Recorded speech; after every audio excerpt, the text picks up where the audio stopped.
Hello, welcome to Flaunt. Build your dreams and live your sparkle. I'm Lora Cheadle, and we are going to start digging really deep in today's show. We are going to go through some of the tenets of my new book, Flaunt. Drop your cover and reveal your smart, sexy, spiritual self. And not only are we going to go into some of the tenets and the exercises in the book, but I am going to walk you through some of the exercises in my 90-day coaching program. Now, what's really exciting about my 90-day coaching program is, well, there's a lot of exciting things, but what it's designed to do is it's designed to really get you thinking about why you are the way that you are. Wow, what does that mean, Laura? Why I am the way that I am. Most of us were not raised in a vacuum. Most of us were raised by parents, teachers, clergy members, in some sort of extended family. And most of us learned how to behave. We learned what was expected of us. We learned what people of our gender did in order to be worthy. We learned what people in our culture did. It's this whole people like us philosophy. We learned what people like us were supposed to do in order to be good, to be valid, to be worthy, to be accepted. Now, some of that is really, really good. We want to be socially acceptable. We don't want to be running around so out of society that we're not able to connect with other people. We want to understand what's appropriate in different circumstances. And we want to be able to modulate our own behavior. However, what we don't want is we don't want to live a life that is not our own life. Did you know that the number one regret of the dying, which is a phenomenal book, by the way, The Regrets of the Dying, is I wish I would have had the courage to live my own life instead of the life that was expected of me. And that's what today's show is going to address. It's going to help inspire you and give you the courage to live the life that you want to live instead of the life that you feel you are being expected to live. Now, this takes work, but it's kind of fun work. It requires that you think, that you self-reflect, and that you start processing what is me and what has been put on me by society, by my culture, by my friends, by my family, or what have I put on myself? Now, I often use the concepts of burlesque when I do this work. Why? Because burlesque is about the removal of clothing to show something underneath. It's not about inspiring lust. It's not about nudity or flirting or being sexy. Burlesque is about revealing what is underneath. Sometimes in a burlesque routine, it's a surprise that's underneath, and that's a whole heck of a lot of fun. Sometimes it's expected, but it's always enlightening. And that's what I'm going to ask you to do today, is to strip down, to get a little bit naked, metaphorically speaking, and metaphysically speaking too.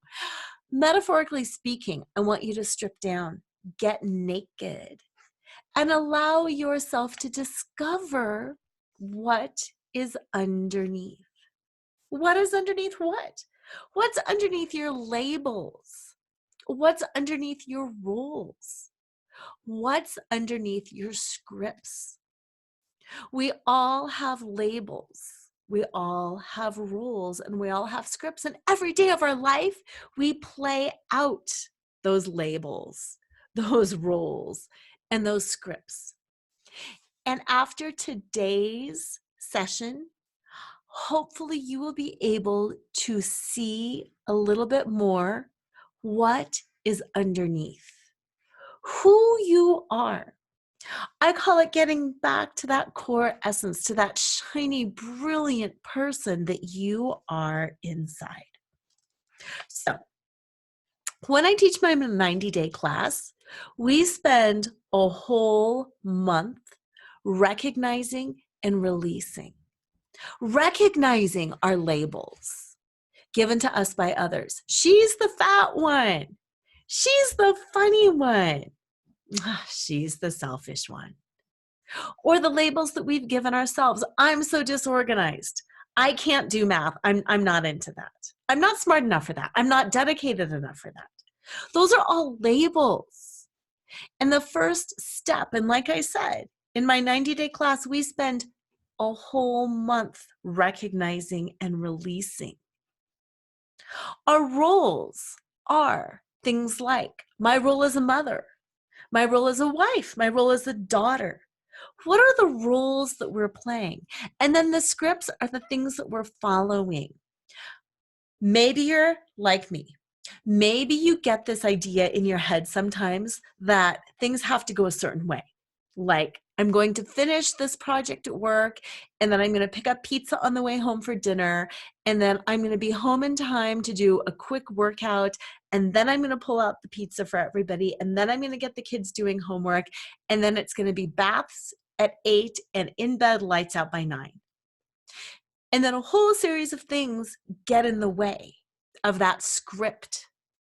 And instead of going with the flow and realizing, oh, there was a water main break, the whole road was out, I didn't get home, my family didn't want pizza, the working out thing didn't happen, or it did happen, but I was enjoying myself so much that I ended up working out for an hour and a half and didn't get home in time.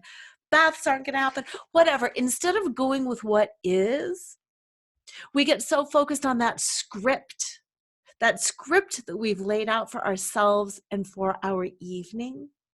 And then what happens? Well, if you're anything like me, you start getting irritated and you start getting ticked and you start getting grouchy. And sometimes you start blaming other people. Why are you late? Why are you in my way? And then you start beating yourself up. I can never do this. If I could only be more dedicated, then this wouldn't happen. Why am I such a loser? Those are the scripts that are playing out.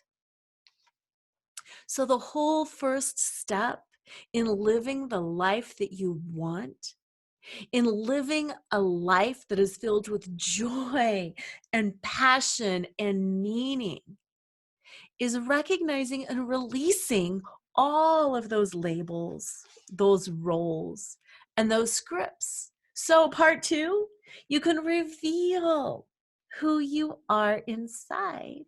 And then part 3, you can start re-choreographing a life that suits you. And of course, that takes into consideration those around you, but most importantly, so you can lead the kind of life that you want to lead. Now, I'm going to start this section by reading you from my book. Again, it's Flaunt, Drop Your Cover and Reveal Your Smart, Sexy, and Spiritual Self. And it's published by New World Library, who is a phenomenal publisher. And it's available barnesandnoble.com, Amazon, IndieBound, Tattered Cover, Books Inc., Book Bar. I just had a book signing there, wherever books are sold. So grab yourself a copy. After I read this to you, you're going to want a copy so bad. And you're going to want a copy for all of your girlfriends and all of the women in your life too. So grab a copy, and don't forget, go to my website so you can download all the companion materials. It's loracheadle.com, LORACHEADLE.com. If you spell Lora kind of the traditional way, you will come up with a singer's website. And I wish I was that young and I wish I was that good of a singer, but I'm not. So go to LoraCheadle.com, download all my companion material. Okay, so I'm going to start with The Legacy of Regret, which is Act 1 of my book. Let me tell you a story. I was close to both my grandmothers, who, by the standards of their day, were pretty perfect women. Although I assumed there were things about them that I didn't have the full scoop on, I felt like I really knew them. But after they passed away, I learned I had been wrong. I found out that these women were so much more than they shared with me, with our family, or the rest of the world. And because they had kept parts of themselves hidden, their true essence had been lost forever, not only to themselves, but to all of us who loved them. I am not making this up. On her deathbed, my grandma looked up at my dad, who was hugely into genealogy, and said, "You know those stories about my father and how mean he could be? Don't ever worry that anger is in your lineage, because I was adopted." And then she died. We never had the chance to learn anything more or to ask questions. We knew her, but we didn't know her at all because she was afraid that others would not accept her if they found out. She had covered up a key piece of herself and our family's history. Although we were grateful she finally revealed herself to us and allowed us to integrate this tidbit of information, it was kind of too late because we never had the opportunity to see her naked and exposed for exactly who she was. And then there was my maternal grandmother. While refraining from any deathbed bombshells, she left us with just as many questions as grandma number one. Of course I knew she was smart. She had jumped ahead 2 years in school and had attended a private university during World War II, dropping out to get married after my grandfather came home.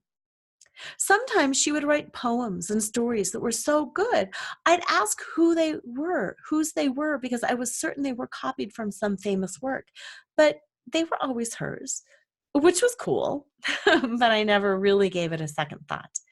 That is, until she died. Sure, I had seen her scrapbooks, and I had heard her funny stories about sunbathing in a cemetery with her sorority sisters and getting caught by the nuns. But her scrapbooks and stories were just the tip of the vast iceberg of who she was as a person and as a woman. Although before her death, she had been honest in sharing her dissatisfaction with her own life, we couldn't understand or appreciate the depth of that pain because we had never been allowed to see fully who she was. After she passed away, we found journals and notebooks where she drew incredible pictures, wrote breathtaking poems, and related stories that provided rich insight into her marriage, and the world. Not just into her as a wife, mom, or school secretary, but as a woman, and the pain she experienced in covering her sparkle and light and being everything she thought she was supposed to be instead. She kept much of her intellect and passion hidden, and as a result, her life was never that happy or that fulfilled. Wearing masks, covering themselves with the requisite costumes of the day, and dancing choreography that was not their own robbed these two women of themselves and their capacity to experience authentic joy and fulfillment. But it also robbed us of the ability to know or see or grow through them and the stories of their lives. I don't know about you, but when I die, I don't want my family going through my things and feeling that sense of loss, that sense of, if I had only known about me. I want to express myself fully, to be seen and known for everything that I am deep inside, giving myself the opportunity to live fully, joyously, and intimately connected to those I love. Now, not after I die. I can only imagine the legacy my two grandmas could have left had they been brave enough to reveal themselves fully, to show who they were, to allow themselves to be expansive, seen, and accepted as they truly were. What about you? What is your legacy? When was the last time you were giddy with anticipation over something you were about to do? When you knew that what you wanted to do made little or no practical sense, but you knew you had to try or you'd regret it forever. No matter how old you are, no matter what you look like or sound like, it's never too late. In fact, the older you are, the more imperative it is to begin now. So, if there's anything in you that wants something more, you owe it to yourself to give it a try, to create your legacy, or to risk regretting it forever. For me, it was dance. What could it be for you? I want to give you a few moments to ponder that, to think about some of the people in your own family, to think about yourself and the ways you have covered and pretended. Who really knows you? You on the inside, not you as the competent professional, not you as the dedicated mom or spouse or friend, but the real you. And then I want to take that even one step deeper. Do you know yourself? Do you know who you are outside of your labels, your rules, and your scripts?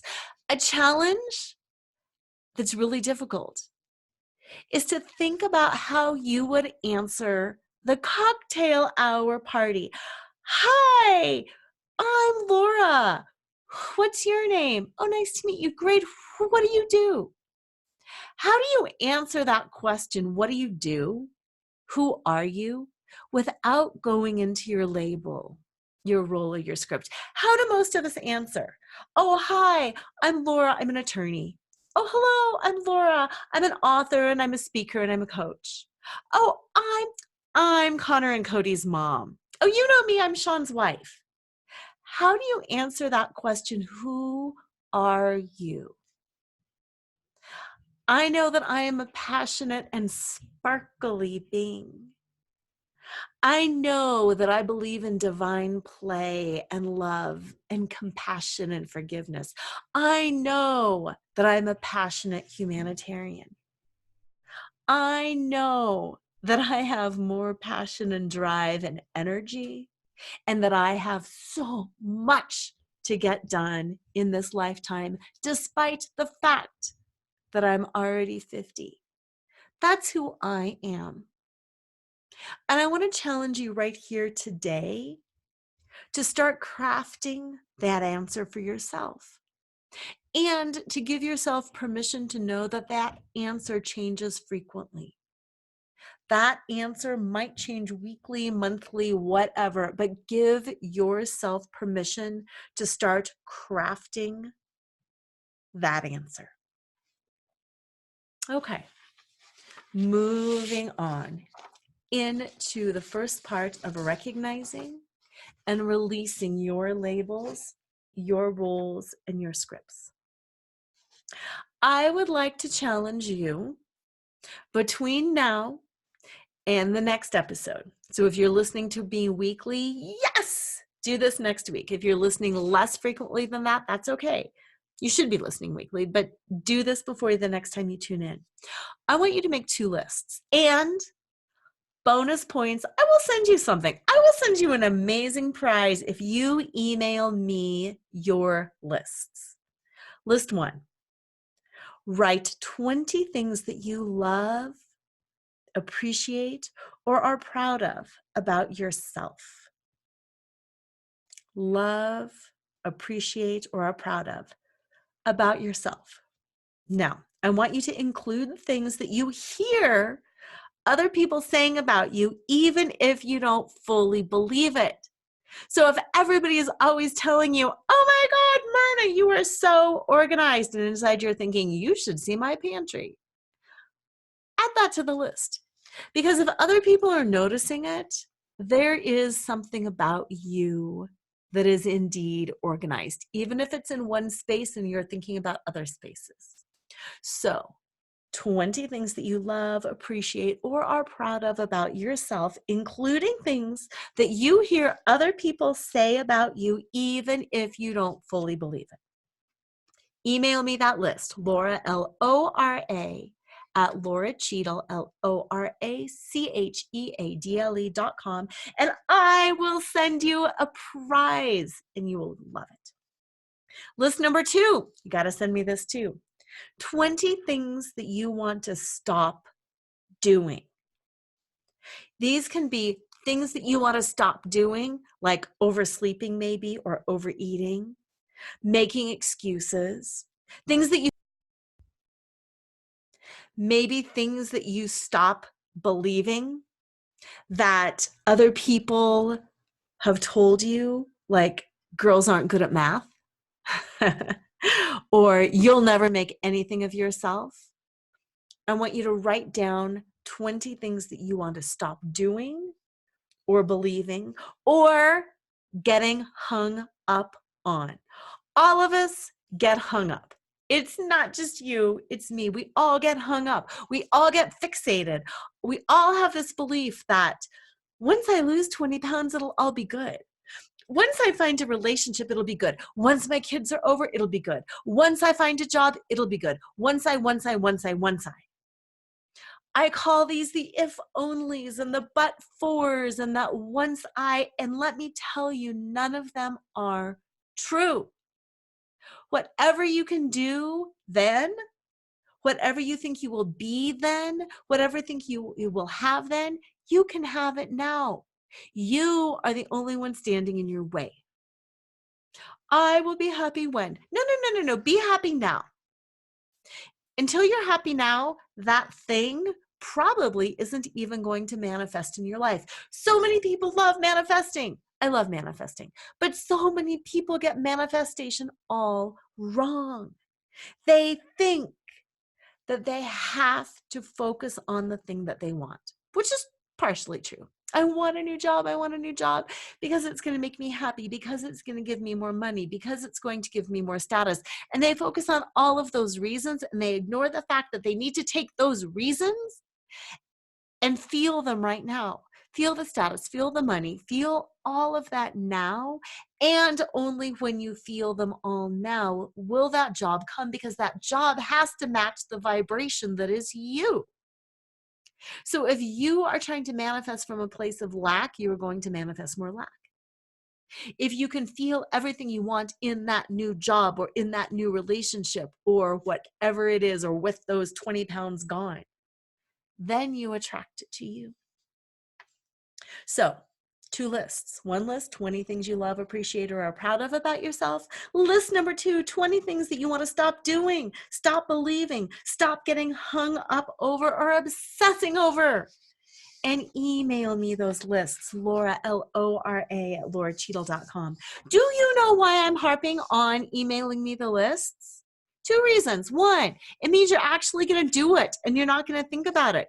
There is such power in putting pen to paper or fingers to keypad. Do it. Trust me on this. It's 20 things, 20 positive, 20 things you're going to stop. Write them out, type them out, send them to me. Take a screenshot. I don't care. Just get them to me. Because 1, it ensures you're going to do it. And 2, when you share it with another person, magic happens. When you connect with somebody else, magic happens, because all of those desires and beliefs get out of your head and they go out into the universe. And then they manifest. And then they attract, and it's amazing and it's perfect. So let me know. Share those lists with me. Nothing is set in stone. If you want to change them, you can change them. But just try. A good beginning is better than a perfect start. Send me your lists. Work on your introduction. Who are you? How would you introduce yourself? Now we're going to pause here for a second because that is a lot to ingest. It just is. That's why in my 90-day group coaching, we spend a whole month on this. Now, it doesn't matter to me if you are using these videos as the 90-day coaching class for yourself at your own time, or if you're in a part of my class. Again, it's the work. It's the process. Do it at your speed. But no, this is a lot to bite off. You have lived with all of these burlesque coverings your whole life. And to start loosening the buttons and unzipping and shimmying our way out is a little disconcerting sometimes because we feel vulnerable and we feel exposed. And that is okay. Now, the next time I come on, of course, I will be doing some interviews, but the next time it's a solo Lora show, I am going to ask you to have a hand mirror or to use the little selfie feature on your phone. But I want you to be able to look in your own eyes. So just kind of keep that in the back of your head that the next time we're going to do that. Because I've got a special exercise for you about seeing who you are a little bit naked. Okay. But before we do that, I want you to think about paper dolls. Do you remember paper dolls? Did you ever play with paper dolls when you were little? It's like the little cutout body of the little girl. And then you cut out all of her clothes and you fold those little tabs over and you can put the clothes on her. So she can be a little nurse and she can have a little apron and she can have a party dress and she can have, board shorts and she can have a horseback riding outfit. And your little paper doll, instead of dressing your real doll, you've got your little paper doll. I have got this incredible PDF of paper dolls, and I will send it to you. If you go to my website, again, loracheadle.com, sign up for the newsletter, shoot me a little email that says, I want the paper dolls, and I will send you the paper dolls. They are amazing. These paper dolls have already, there's 3 pages of them. They're great. There's hats, there's tiaras, there's outfits, there's clothing. These paper dolls are you. And I want you to turn the paper doll into yourself as you are. And I want you to see the layers of clothing that you're putting on and what that means. As a professional, do you get up and put on your power suit? If you are an elementary teacher, do you get up and put on your teacher clothes? If you're staying at home right now, are you hanging out in sweats? Are you in mom jeans? What is your uniform? All of us every day wear a uniform, whether we realize it or not. We dress according to how we think we need to show up that day. You do not dress outside of the roles that you think that you have. When they talk about dressing for success, this is sort of what they're talking about, but it's deeper than that. It's your belief about who you are. If you never do anything, do you never do anything because that is your true authentic personality and you're very connected to nature? Do you never do anything because you kind of have this role that you're playing? I'm butch. I'm natural. I don't need that stuff. Are you kind of trying to prove a point? Same thing if you're all dolled up every day. Why?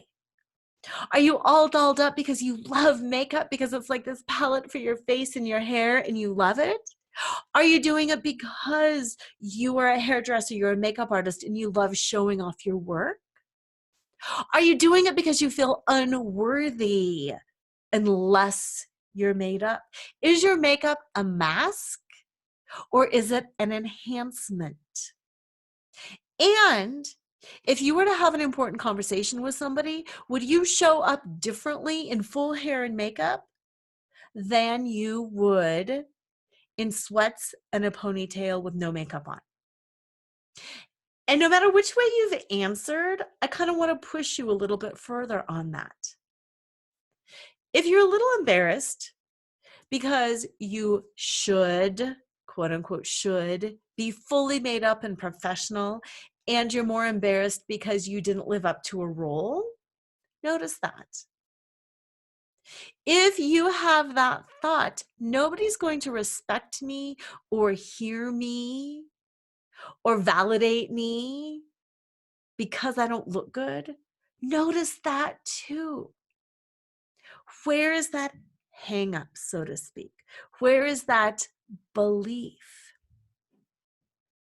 When I don't feel well and I know I don't look well, I don't show up fully. Now, do I not show up fully because I don't feel well, or do I not show up fully because I don't look good? Or is it a combination of both? Because I am fully aware that if I don't feel well and I do make an effort and I put on some great clothes, power colors, peaches, teals, those are kind of my happy colors. If I do my hair, I can make myself feel better by making myself look better. Because I look in the mirror and I'm like, oh, you're not sick, Lora. You look bright and sparkly. On the flip side, when I look in the mirror and I'm like, holy cow, there's some bad dark circles. Sometimes I do second guess myself and then I'm like, oh, are you feeling okay? Maybe is my throat sore? Maybe I'm not as well as I thought that I was. So it goes both ways. And I'm not saying there's a right or a wrong. I'm just saying notice and think about it. Yesterday, somebody came to the door. I was in my Marie Kondo clean out mode and I had a great outfit on because I was in my cleaning out stuff, but I had taken a shower and I just let my hair dry naturally. What crossed my mind was, oh, wow, my hair and my outfit feel a little incongruent, but I'm cleaning out and it's my neighbor and we had a conversation and I let it go. And what I did not do consciously was comment on it. I did not consciously say, oh, I'm cleaning out and I took a shower and I just let my hair air dry. I didn't comment on it. That is what's important about this. How many times have you apologized for your appearance? Oh, I didn't know someone was coming over. Oh, I look a mess. Oh, I'm so sorry. I just got done working out. I'm all sweaty. How many times have you commented or made an excuse or an apology for your own appearance? That's not okay. Having thoughts and feelings and sensations, that's okay. I challenge you to start noticing what comes up around that, but do not apologize for your appearance. Whether it's too good, too bad, inappropriate, or anywhere in between, do not apologize for your appearance. Notice what you're feeling, notice what you're thinking, but do not comment on it. That is a direct challenge, and that is a tough one to do. Anyway, are you ready to move on? I told you this was kind of deep stuff. Recognizing and releasing your labels, your roles, and your scripts. And again, this is all week 1 of my 90-day Find Your Sparkle coaching program. And the focus of this is to really get real about who you are, about who you are not, about what you are wearing, and about what those clothes and those labels say about you. Back to the paper dolls. Paper dolls are a great, tangible thing. You're listening to this podcast right now. You might be watching the video. I am putting the video up as well. But you're probably not kinesthetically doing anything. There are several learning styles: audio, visual, and kinesthetic. The paper dolls give you the opportunity to play around, to see if you're selecting jeans, if you're selecting power suits, if you're selecting lingerie, if you're selecting bikinis, whatever it is that you're selecting.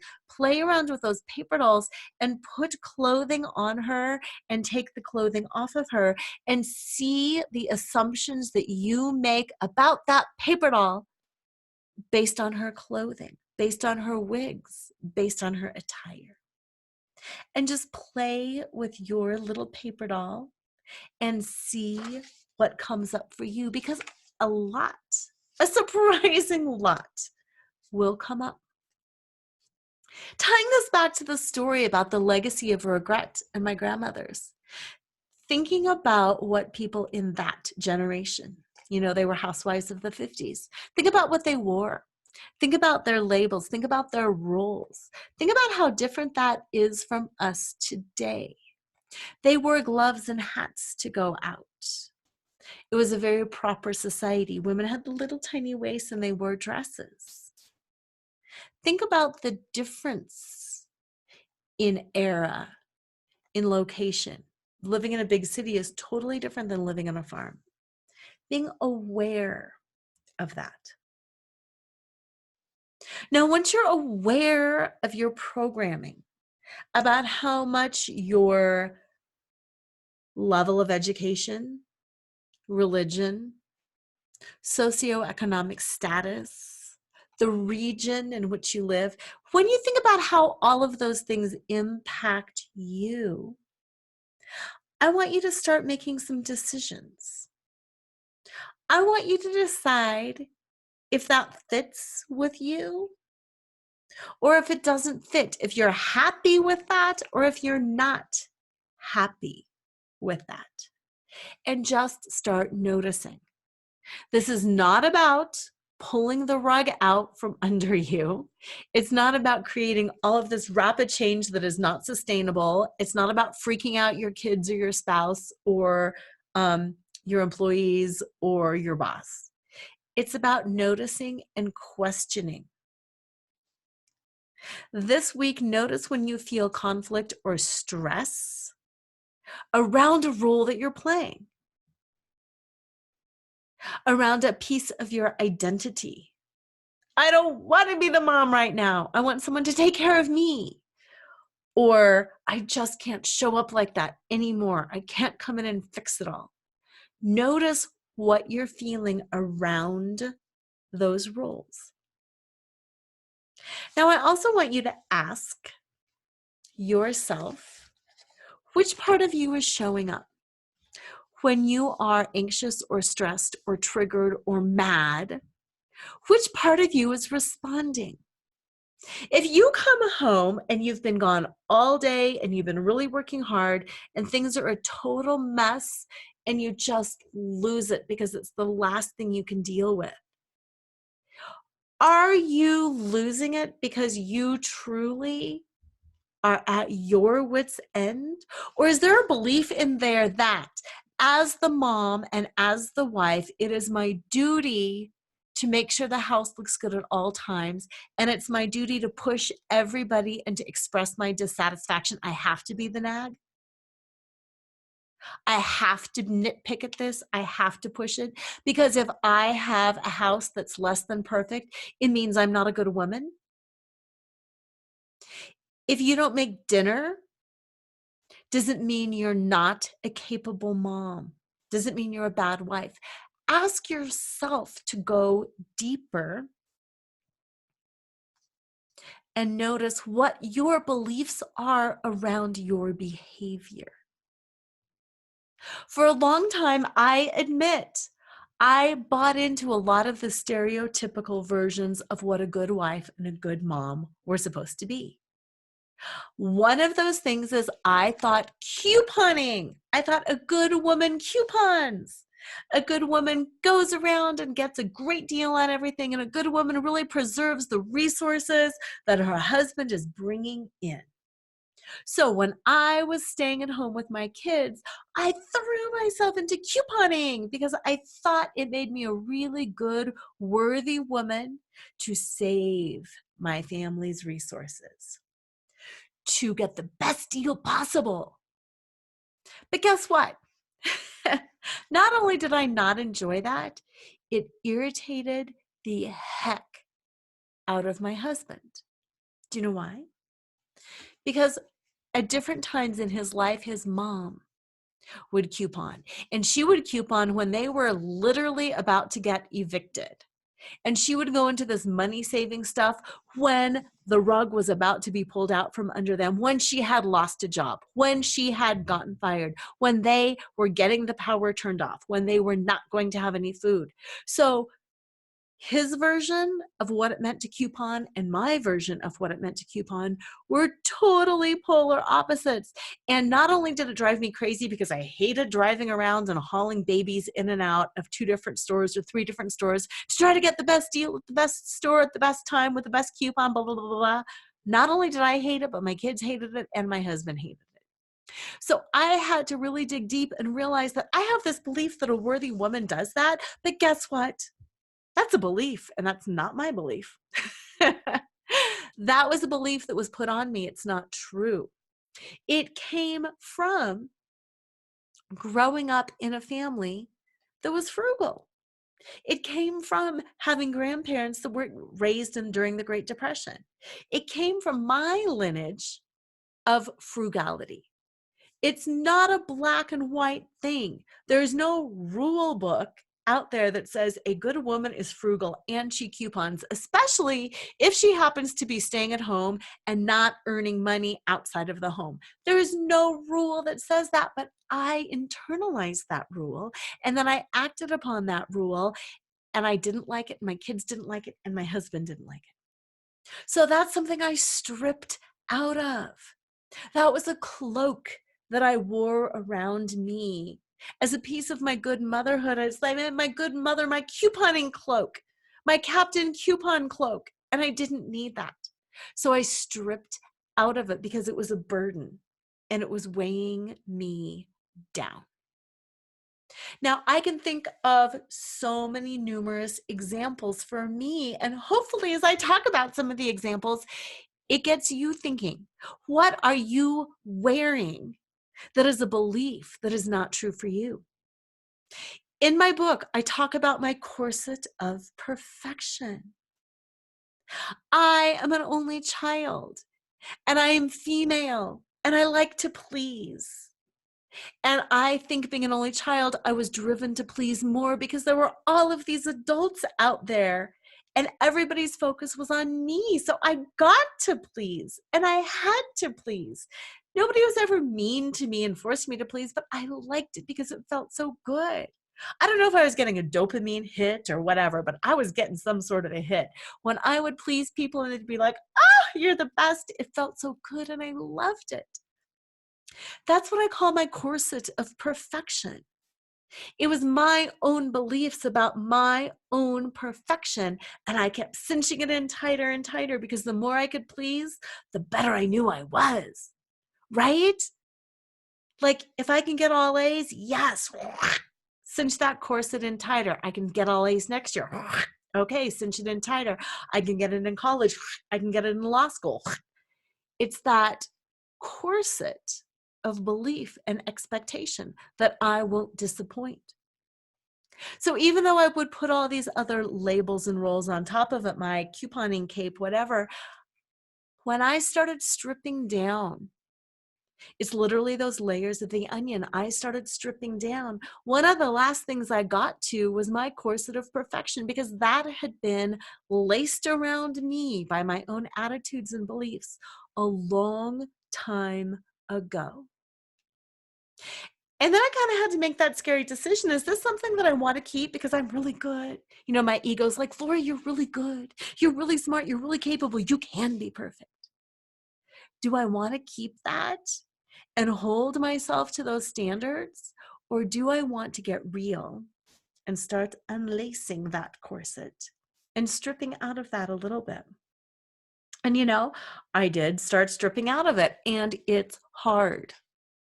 And I keep being aware that it gets put back on me. I can do this. I can take care of my digital world. I can take care of my home world. I can take care of my business and my family and my friends and my body and my mind and my spirit. That's something that is the last to go. It's kind of a base layer for me. What is that base layer for you? Is it covering a core wound? For many of us, it is covering a core wound. A core wound is that belief that we developed early on. Typically, it was something that we were wounded by, hence core wound. Like if you experienced a death or a divorce in your family early on and you felt abandoned by a parent, abandonment might be a core wound. The parent didn't die to abandon you.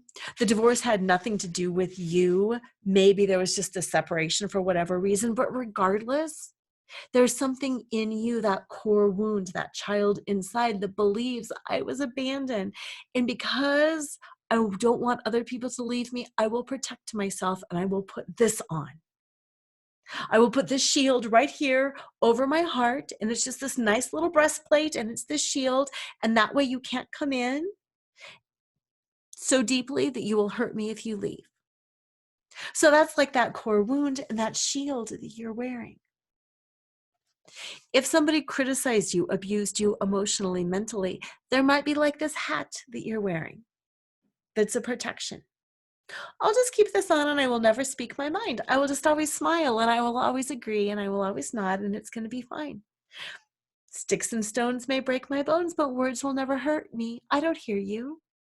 So you've got your little earmuffs, your little hat with the little ear flaps, and that's your protection.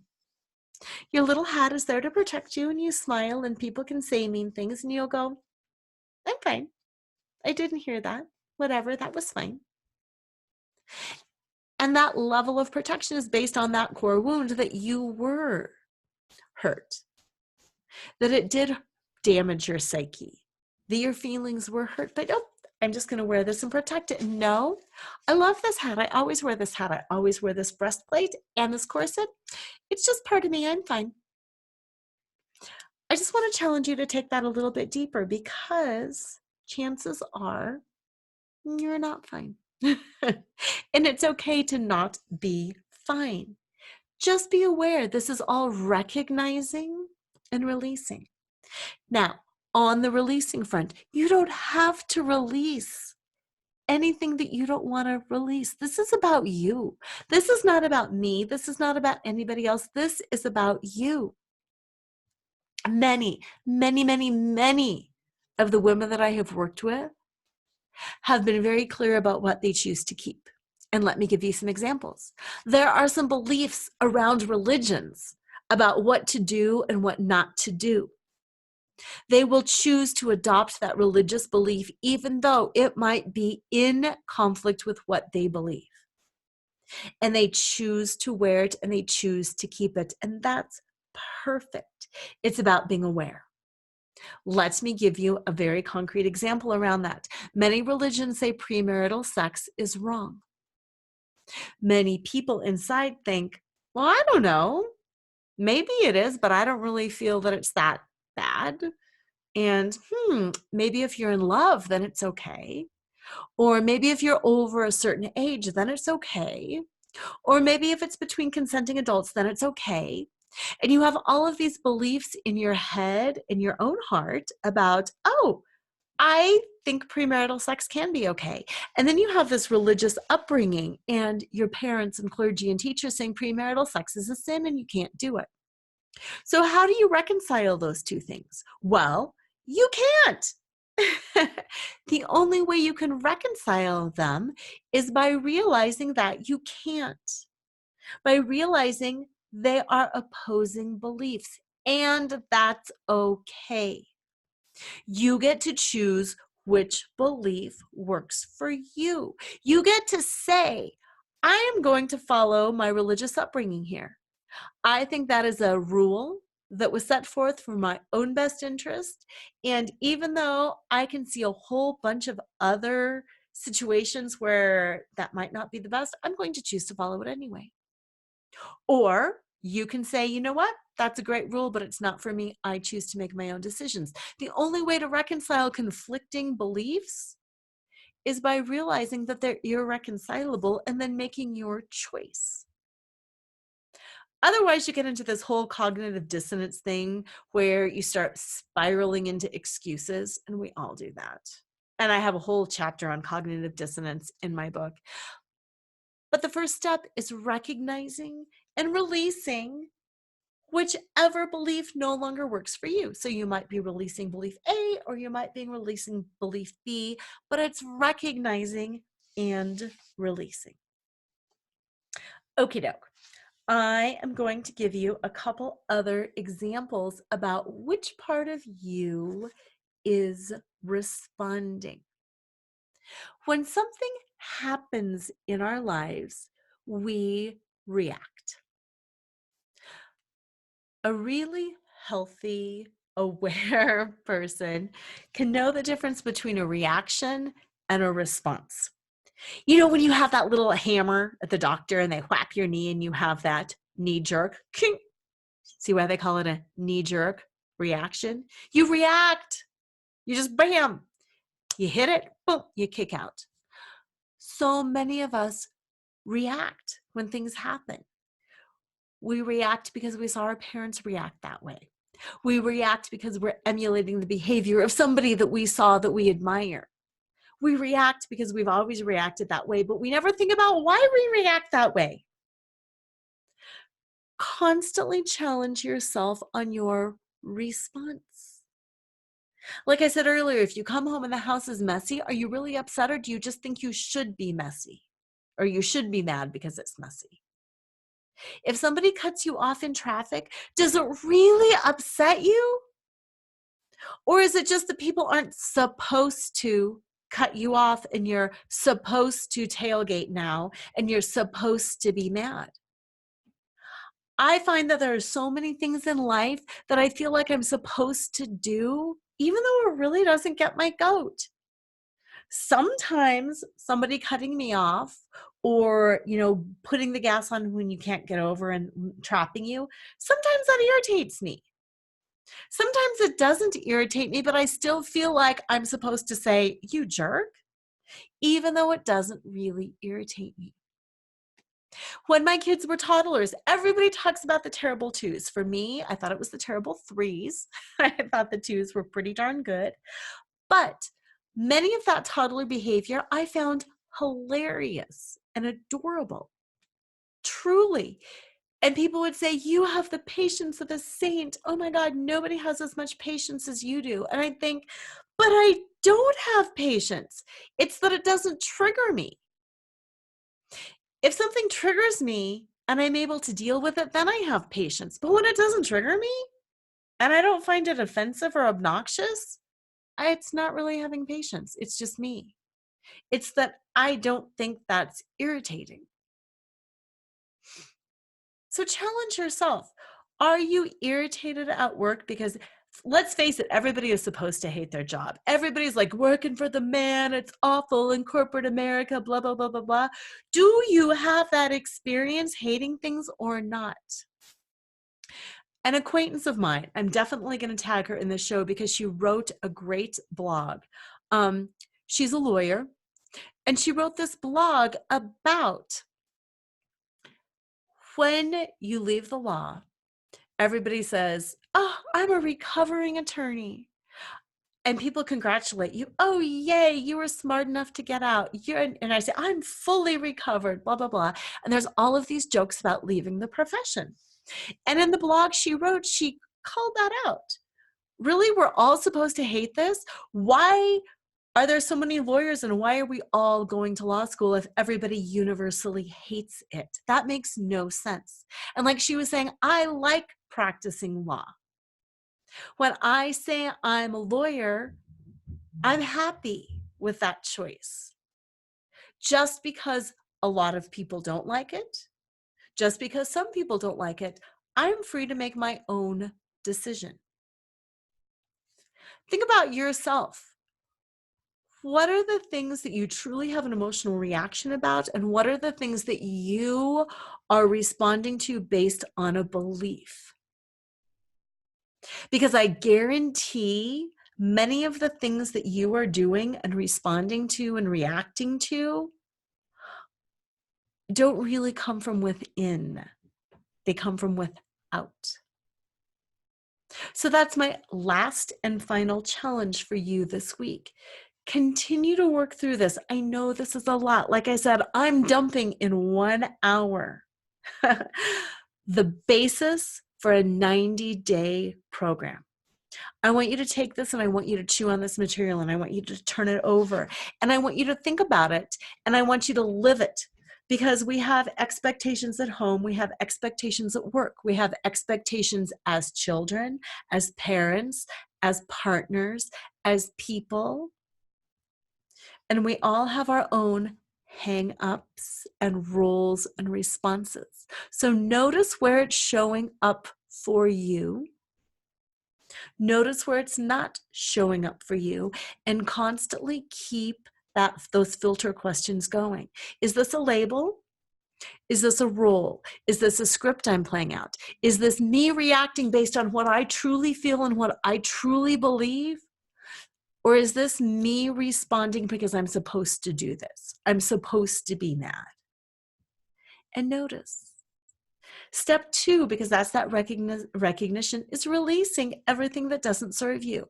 Being irritated with my kid's behavior at age 2 would have made me normal, but it wouldn't have served me and it wouldn't have served my kids, because I would have had to have been irritated and frustrated all the time when I really wasn't. So recognize, release. Send me your 2 lists, the 20 things that you're proud of, that you love, and the 20 things that you are done doing. Send me an email, Lora, L-O-R-A, at loracheadle.com. Ask for the paper dolls. I'll send you the paper dolls. If you go to my website and just sign up for the 15 ways to flaunt today, it's just the only sign up on my website, you will get an incredible sequence of 5 emails that come like every 3 days, and they will help take you deeper into this work, and they will help you start exposing what's really going on. It will help you start exposing that you underneath the you, and it will help you create and live the legacy you want to create and you want to live. Remember my 2 grandmothers. Remember how they doled their sparkle, how they did everything that they were supposed to do, and how they robbed not only themselves, but all of us, because they didn't allow us to see them, because they didn't allow themselves to be seen. Flaunt is all about being seen. Burlesque is all about stripping down and allowing yourself to be seen for who you are, not for who you think you should be. Like my friend Olga, who wrote that blog that I'm going to link, she's allowing herself to be seen as somebody who loves to practice law. She's proud of it. She loves it. She is not going to be shamed into having to hate something that she doesn't hate. Where in your own life is this happening? Reflect back to me. Thank you for spending this hour with me. From the bottom of my heart, thank you. It means a lot to be able to get inside your psyche and to share. Join me in my Facebook group, The Flaunt Flock, F-L-A-U-N-T, exclamation point, flock. In that group, women and men too, but mostly women, share from the depth of their soul the experiences, the process. They say, hey, this is where I'm at. And they support each other. So join us there. Reach out to me individually. Thank you for listening. I cannot wait for part 2. of recognizing and releasing those labels, roles, and scripts so you can build your legacy and live a life that is truly fulfilling and joyful for you. Have an amazing, phenomenal week. I will see you next week. And as usual, don't forget to flaunt.